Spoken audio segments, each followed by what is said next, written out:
Hello and welcome to my Minicut series. So why I've put this together is because I'm about to go through a Minicut and I just want to take people through the process and my approach. There's no true right and wrong way with a Minicut. Lots of people can interpret it in a different way, but my way is it is a short and aggressive fat loss phase to be used when in an off season.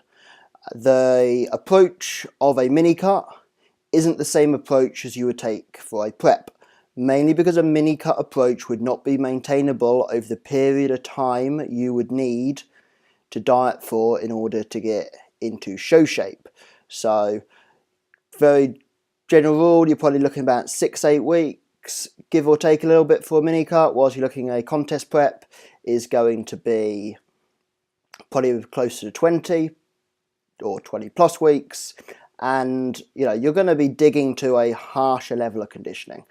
A Minicut is about tidying up the fluff on the off season. So what I'm going to do, I'm going to cut over to my current physique update, and then we'll go into a bit of training footage whilst I talk you through my reasons why I am performing a Minicut and how I'm going to set that up. I hope you find this informative. I hope you enjoy watching, and if you've got any questions, stick them down in the comments. And here we go, current physique. So here we are. So beyond the fact that I've lost the ability to pose, I even tried to get central in front of the camera, but here we are currently within an off season. So there's a bit of fluff, there's a good amount of muscle, but posing is off. Obviously the red marks around the body is because this was a post lower body session, so that's belt marks, and if you see the back, that's actually from hip thrusts. That's where the bench presses into my back. So my goals for this Minicut is very much to get down to that good place. So during prep I got down to 180 pound at one point, and that there was my very happy place. I was looking good, I was feeling good, and my performance was good, and I didn't have any of the negative effects of prep once it goes on and on. So ideally I'd like to get very close to that, so about 180 to 184 pound I'd be very happy with. I'm currently sat at 194, so that's about 10 to 14 pounds off my current weight. Like I say, main thing is staying human, feeling normal, still being a kind of factor in life and social events, the odd meal out here and there. I don't want to go into that complete prep mind. I will leave that for prep in a few years' time. So staying human is one goal, and the other thing is to maintain performance. I want to get in and out of this fat loss phase nice and quickly, which I will hope means I can see at least maintain performance, if not still progress performance. During prep I was able to maintain performance very well. You'll be able to see a link down in the description where you can get through to my training and tracking. Nothing complicated, so my training plan, it's a 4-day split. It's, like I say, nothing complicated at all. This is my plan, this is what works well for me, and it's what I've been running for a decent amount of time, so that's a consistent variable.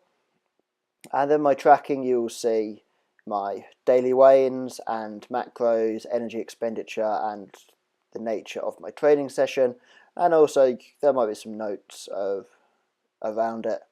So how have I set up my Minicut? Well, my Minicut is set up first. I took kind of 2 weeks because I'd been eating very intuitively.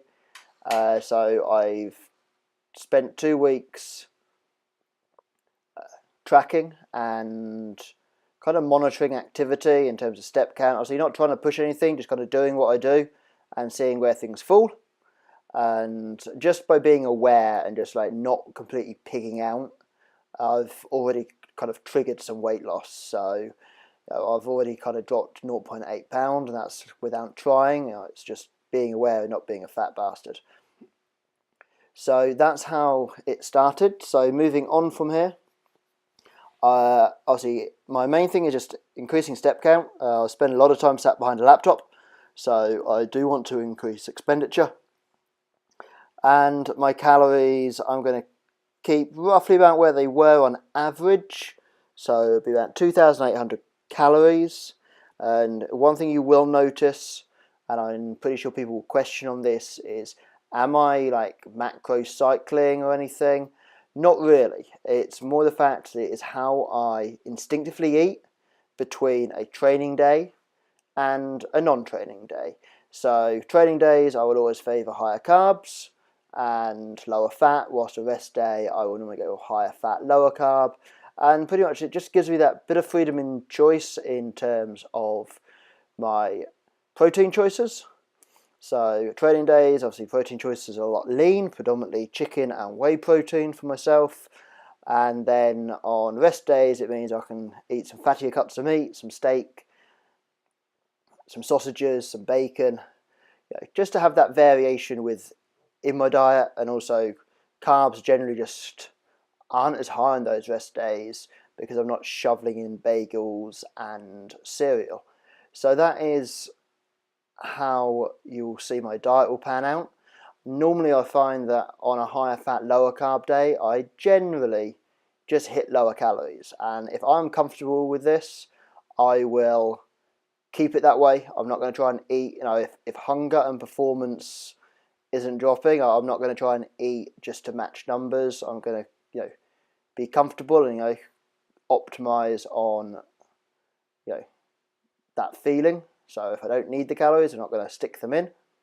And then, pretty much what I expect to see over the course of 6 to 8 weeks, I expect to put the burners on pretty hard and fast at the start, looking at probably 2 to 3 pound initially, and then tapering things down to probably 1-2 pound per week. Like I say, ideally 10 to 14 pound is what I want to pull off in about 6 to 8 weeks. It's kind of a little bit of a 9-week goal, just because in 9 weeks time I've booked a photo shoot, and therefore I want to be in good shape for that.